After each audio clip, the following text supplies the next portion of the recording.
Why Trump loved the column that definitely didn't love him.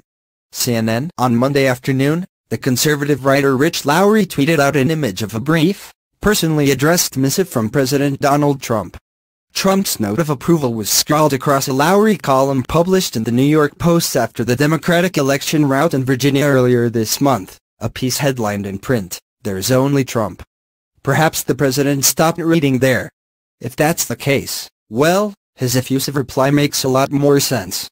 Trump is fond of presenting himself as a singular character and famously enjoys the work of commentators who share and promote that view.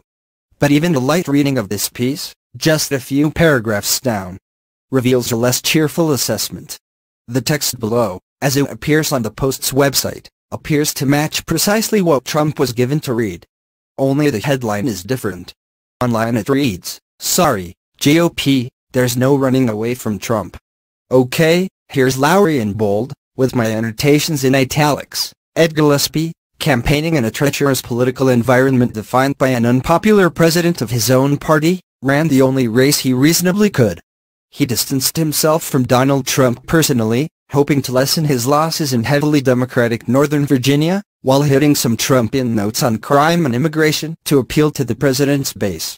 In the first sentence, Lowry depicts Gillespie, the failed Virginia gubernatorial candidate, as being hamstrung by a treacherous political environment defined by an unpopular president. This might not be worth noting if Trump hadn't repeatedly insisted, usually in tweets, that polls suggesting poor approval ratings were fake or wrong. Former Trump advisor Steve Bannon, the self-declared keeper of the Trumpist flame, believed Gillespie had cracked the code by fashioning a Trumpism without Trump. He managed, per Bannon, to close the enthusiasm gap by rallying around the Trump agenda, and Democrats needed to be very, very worried. At least that was the party line until the race was called soon after the polls closed at 7 p.m. Then, Gillespie became an establishment tool who had betrayed Trumpism and the president.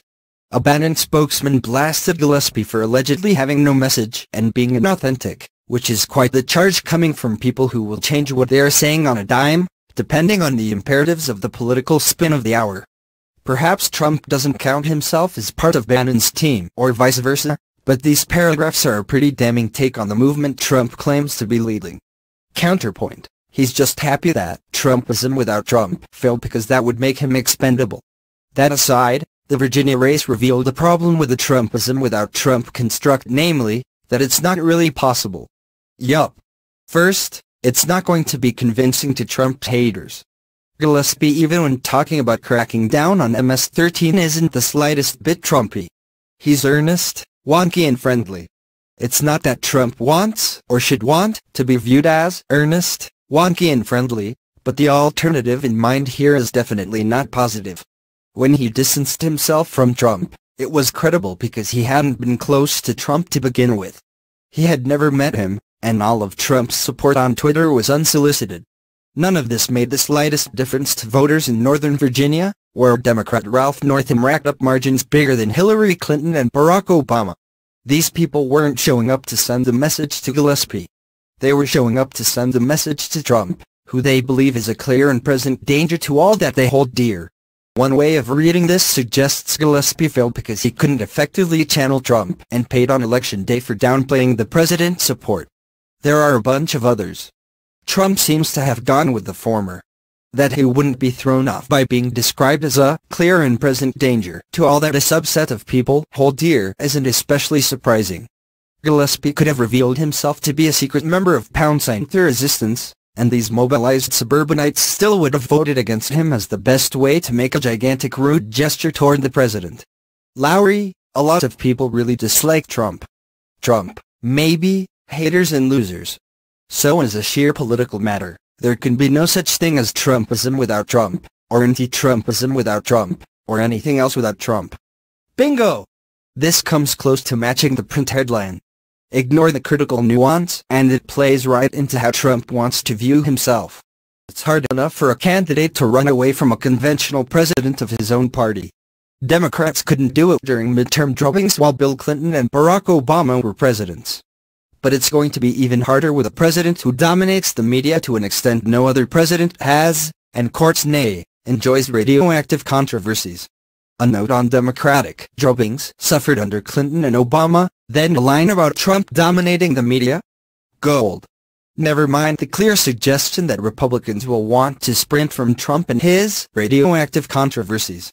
Until further notice, the phenomenon we saw in 2016 of Republicans running successful, traditional campaigns at a polite remove from Trump has to be considered inoperative. Then there is the other, opposite problem, that Trumpism without Trump won't be fully acceptable to Trumpists. They talk a lot about the Trump agenda, although what this means is vague. Trump routinely tweets, in vague or misleading terms, but anyway, about his accomplishments and desire/plan/success in bringing back jobs to the U.S. Lowry here mocks the concept. Moving along. How could Gillespie have run on it more to their satisfaction? Promised to build a wall and have Mexico pay for it. To implement extreme vetting? To hire the best people and make the best deals? To work with Chuck and Nancy as the mood strikes him? Fact is, the Trump legislative agenda is entirely conventional. Certainly Gillespie has no problem with it, and what sets Trump apart is his populist, guy-on-the-barstool persona and perpetual combativeness. This feels like an apt place to, again, point out that it's really hard to believe Trump actually read past the headline, much less this far down. This is what his loyalists ultimately want everyone to sign up for, the personality. The idea that this would have just turned out in Trump country enough to overcome Northam's 9-point margin Gillespie already did quite well in rural areas is hard to credit. In theory, Trumpism without Trump is the right direction for the GOP. It should learn from his populist, nationalistic appeal while avoiding its and his excesses. Here again Lowry acknowledges Trump's appeal, perhaps blotting out the subsequent point, in which he describes the president as a deeply flawed person, mostly ineffectual in convincing the public to back his allies, and consistently self-defeating as a political actor. In practice, Trump himself is going to loom all the larger in the party. He's the main issue in American politics, and he may be the only Republican fit to weather the storm. He has a proven ability to turn out his voters, he doesn't have to win elections in non-presidential years, and his persona works for him, if not for anyone else. With a tweak here and there, this could read like the kind of self-assessment Trump would make during a freewheeling press conference. If the worst comes and Republicans lose both houses of Congress next year, Trump's importance will be further magnified as the only Republican standing between Democrats and unified control of the federal government. In that circumstance, Republican voters would probably be much more willing to embrace Trump without Trumpism, rather than the opposite. Oh, maybe he did read the whole thing. This depiction of a future where it's even more difficult for Americans to avoid or ignore Donald J. Trump, even if it's only be